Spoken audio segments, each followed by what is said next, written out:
Happiness is there when you remove the sense that something is missing from your life. I might have botched that quote. That's from the Almanac of Naval, which is what I've been posting about all week, or all month, I guess you could say. It's a book that I'm even going back to and picking out pages to skim and reread. And I don't usually do that with books, so I bought a physical copy just to do that. You can get the free PDF. Just search Google for it. So happiness is removing the sense that something's missing from your life. This is a really interesting way to say it, and I've never thought of it this way. Like, obviously, humans are self-replicating desire machines. Like, it's what nature programmed us to be. But nature accidentally created this thing called consciousness, which is why we've been able to separate ourselves from the rest of the animal kingdom, and what's allowed us to do all the amazing things we've done, and even be able to, like, ask the question, what is happiness, or how can I be happy, or am I happy, or am I not? Like, that self-awareness that, as far as we know, the rest of the animal kingdom doesn't possess. So if happiness is removing the sense that something's missing from your life, by removing, you then can move to gratitude. I've been lately thinking about gratitude and desire, and I was thinking about how I feel like at a baseline level, you can't actually have gratitude and desire at the same time, right? Now, obviously, you have different categories, so maybe family, health, money, whatever. You can be grateful for what you have, but you want more. I think in a way that's true, and we're going to have kind of a sliding scale. But I think if you remove all that and you really get down to first principles, it almost seems like they're at ends with each other. They're polar opposites. So can I want more money and success while still being grateful for what I have? I don't know. That's interesting. Interesting question to really try to go deep into and think about.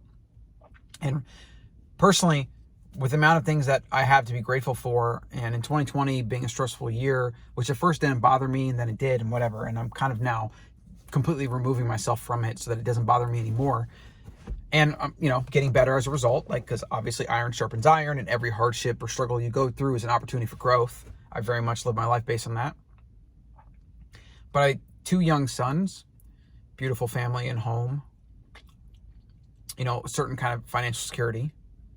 I'm working through figuring out what my purpose is in life, but I'm lucky. I don't like the word luck. I've built my life in a way so that I have these problems to deal with. So these problems are how do I want to spend my time? How much content do I want to do, not want to do? Should I start a new business? Should I not? And it's, they're good problems to have. So I'm trying to think how to slow down a little bit, do less, almost maybe have a sabbatical in my life, which my adult life I've never even considered that. There's just too much to do. And it's really requires putting brakes on what I want to do in my character and whatever. And so I'm trying to be a little bit more free-flowing, let time pass. One thing's for sure, though, I'm seeking peace of mind. And I think that's connected to happiness, peace of mind, desire, all these different things. They're different forces that aren't always on the same spectrum. Some are in different quadrants or whatever. And I think stress and peace of mind, I think, is really what most of us are actually after. Happiness itself is kind of a fleeting thing. It's based on removing negative feelings and moving to a certain bliss. And almost nobody's happy all the time. And I don't think there's anything wrong with that. I think that's totally natural. But I think we can definitely reach a state of peace or of zen and just not be so obsessed about the external things in life that are happening.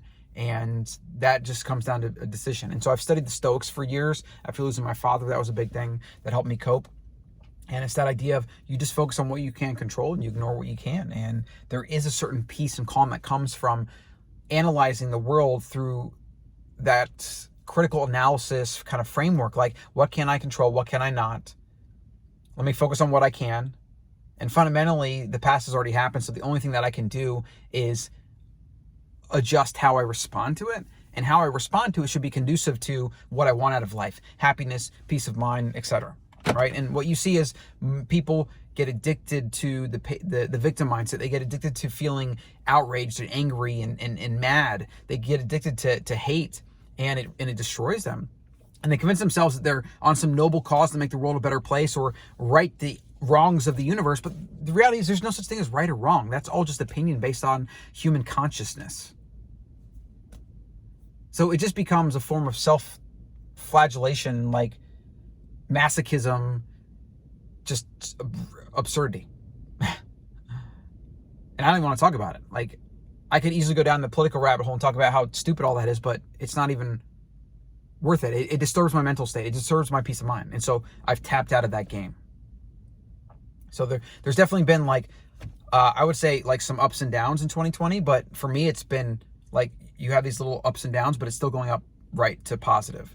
And, you know, back to that idea of desire and gratitude. I don't know. I haven't answered that yet. Like, can you have true gratitude and find fulfillment and contentment through that? Or do you always have to have a little bit of your human desire for more and more and more? Like, I don't think I'd want to snuff out my desire completely. Like, there are things I want to do, and I think they can matter to other people and bring me more fulfillment and bring more security and prosperity to myself, my family, people around me, making the world a better place, etc.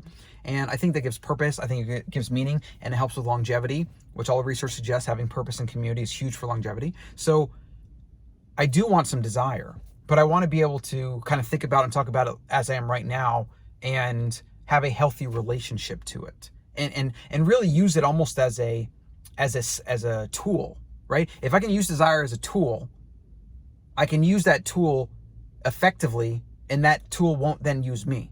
Like, obviously a knife can cut some fish to make sushi, or it could cut a vein, right, and kill. Like, so I think that's probably a good way. And that's what's so crazy. I love talking about this. I literally love talking about this because I'm just like verbalizing these things that I would have probably just let bounce around my subconscious. I love talking. So if you're watching this, I really appreciate it. It's amazing. It's so much fun. It's so rewarding for me.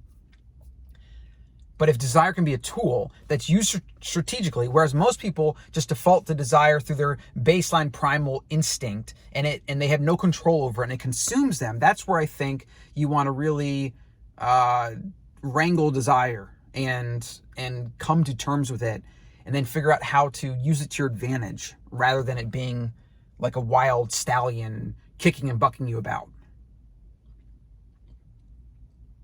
Let me know. Let me know in the comments.